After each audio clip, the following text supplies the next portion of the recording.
ছেলে যত খারাপই হোক, যত অন্যায় অপরাধ করুক, শেষ পর্যন্ত বাপের সম্পদের মালিক কে? আরেকজন পৃথিবীর যত ভদ্র হোক, নম্র হোক, ও পাবে কিছু? মা তার সন্তানকে যতই মারুক, শেষ পর্যন্ত শলার দাগের মধ্যে, বেতের দাগের মধ্যে তেলটা কে লাগায়? মলমটা কে লাগায়?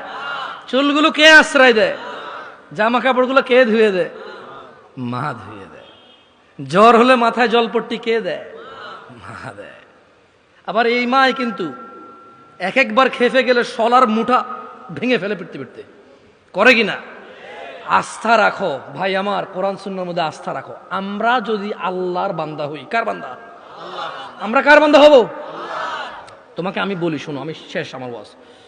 আমরা যদি আল্লাহর বান্দা হয়ে মরতে পারি, এরপরে আমরা যখন আল্লাহর সামনে যাব বিচারের মাঠে, কোরআন সুন্নাহ অনুযায়ী, তোমাকে আবার বলতেছি, তুমি যদি কোরআন পড়ো, হাদিস পড়ো, তুমি এগুলা দেখবা, এভাবে জিনিসটা বুঝতে পারবা। তুমি যখন আমরা মরবো, হিসাবের টাইম আসবে, আল্লাহর সামনে যখন আমরা উপস্থিত হব, যখন আমরা কুফুরি করব না, শিরিক করব না, যখন আমরা কি করব না, কুফুরি করব না, শিরিক করব না, আল্লাহর সামনে গেলে আমাদের অনেক গুনাহ যদি থাকে, এটা আল্লাহর ক্ষমতা। আল্লাহ আমাদেরকে শাস্তি দিবে অথবা ক্ষমা করবে। আল্লাহ আমাদের শাস্তি দিবে অথবা ক্ষমা করবে। এটা কার ইখতিয়ার? সিদ্ধান্ত কার? আল্লাহ। ধরে নাও আল্লাহ আমাদেরকে ক্ষমা করে দিয়েছে, তাহলে আল্লাহ আমাদেরকে জান্নাত দিল। কি দিল? ওকে। ধরে নাও আল্লাহ আমাদেরকে ক্ষমা করে নাই, তাহলে আল্লাহ আমাদেরকে শাস্তি দিবে। কি দিবে? কিন্তু ওই যে আমরা মুমিন মুসলমান, এই শাস্তি চিরস্থায়ী হবে না। কি হবে না? কি হবে না? ওই যে যার যে অপরাধ, চুরি করলে 6 মাস জেল, ডাকাতি করলে 1 বছর জেল, মানুষ মারলে 12 বছর যাবজ্জীবন জেল, ওই হিসেবে আমাদের অন্যায় অপরাধ অনুযায়ী শাস্তি পাবো। কি পাবো? যদিও শাস্তি বড় ভয়ঙ্কর, আল্লাহ আমাদেরকে আশ্রয় দিকা। আমিন। আমি তোমাদের বলি, আবার বলি, শোনো, বুঝার জন্য বলি। আমি তোমাদেরকে কি বলতে চাচ্ছি তোমরা কি বুঝতেছো ভাই? আমি বলতেছি না যে অপরাধ করো, আমি মূলত বলতে চাচ্ছি তোমরা মুসলমান হয়ে মরো ভাই। আমি মূলত বলতে চাচ্ছি আমি যাতে মুসলমান হয়ে মরতে পারি, কারণ মুসলমান হয়ে মরলে অন্যায় অপরাধ থাকলেও আল্লাহ যদি ক্ষমা করে দেয়, তিনি গফুরুর রহিম। আর যদি আল্লাহ বিচার করে, তাহলে তিনি কহ্হার, কঠোর। তিনি যদি শাস্তি দেয়, কেউ শাস্তি ঠেকাতে পারবে না, কিন্তু তিনি কারো উপরে জুলুম করবে না, অপরাধ অনুযায়ী শাস্তি ভোগ করবে। এরপরে আল্লাহ ওকে পবিত্র করে সুন্দর করে জান্নাতে ঢুকাই দেবে। আর শোনো শোনো শোনো শোনো শোনো শোনো শোনো শোনো, তোমার চাইতে ছোট জান্নাত কেউ পায় নাই। তুমি এই পৃথিবী সমান 10টা পৃথিবীর মতো জান্নাত পাবা। সুবহানাল্লাহ। তোমার চাইতে ছোট জান্নাত কেউ পায় নাই, এর থেকে ছোট আর কম কেউ পায় নাই। পৃথিবীর তুলনায় পৃথিবীর চাইতে বড় 10 গুণ বড় জান্নাত পাবা। কি হয়ে মরতে হবে? কয় রাকাত নামাজ পড়ে মুসলমানরা? কয় রাকাত? 17 রাকাত। যাও, আরো 2-1 মিনিট বলবো নাকি? আচ্ছা, 2 মিনিট বললে তোমাদেরকে একটা জিনিস বলে চলে যাই। দাঁড়াও দাঁড়াও দাঁড়াও দাঁড়াও, আমি দেখেই বলি, বুঝছো, যাতে ভুল না হয় আমার। এতক্ষণ তো আমি বলছি না তোমাদেরকে যে অনেক অপরাধ হচ্ছে গুনাহ, নামাজ ছেড়ে দিলে হয়ে যায় কুফুরি। এটা তো আমি বাংলাতে বলছি না? আসো এবার হাদিসের ভাষায় বলি, কেমন?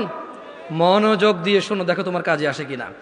আন জাবের রাদিয়াল্লাহু আনহু, সাহাবীর নাম কি? জোরে বলো, সাহাবীর নাম কি? জাবের। তো জাবের রাদিয়াল্লাহু আনহু বলছে যে সামি'তু নবী সাল্লাল্লাহু আলাইহি ওয়াসাল্লাম, জাবের রাদিয়াল্লাহু আনহু বলছে যে আমি আল্লাহ নবী সাল্লাল্লাহু আলাইহি ওয়াসাল্লামকে বলতে শুনেছি, ইন্না বাইনার রাজুলি ওয়া বাইনাশ শিরকি ওয়াল কুফরি তারকুস সালাহ। এই যে দেখছো, কথা কিন্তু চলে আসছে হাদিসে। আমি আমার বক্তব্য এখানে শেষ করে দিতে পারতেছি আলহামদুলিল্লাহ। কেন? কারণ আমি কথা বলতে আসছি তোমাদেরকে নামাজ নিয়ে। কি নিয়ে? নামাজ নিয়ে। আমি তোমাদেরকে বলে দিছি যে যদি নামাজ না পড়ে কুফরি হয়। এবার আমি তোমাদেরকে জাবের রাদিয়াল্লাহু আনহুর হাদিস শুনাই দিছি যে আল্লাহর নবী বলছে, ইন্না বাইনার রাজুল, নিশ্চয় একজন ব্যক্তি, ওয়া বাইনাশ শিরকি ওয়াল কুফরি, শিরিক এবং কুফরের মধ্যে পার্থক্য হচ্ছে তারকুস সালাহ, নামাজ ত্যাগ করা। মানে একজন মানুষ মুশরিক না, কাফের না, 5 ওয়াক্ত নামাজি।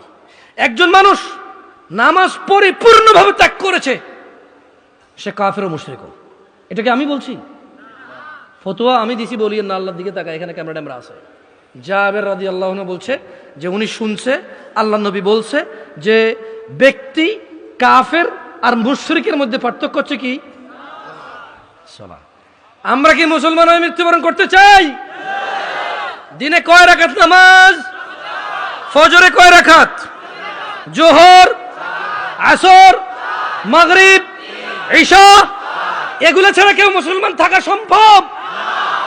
আমরা মুসলমান কিনা? আকুলু কওলি হাযা ওয়াস্তাগফিরুল্লাহ লি ওয়া লিসাইরিল মুমিনিন ফাস্তাগফিরুহু ইন্নাহু হুয়াল গফুরুর রহিম।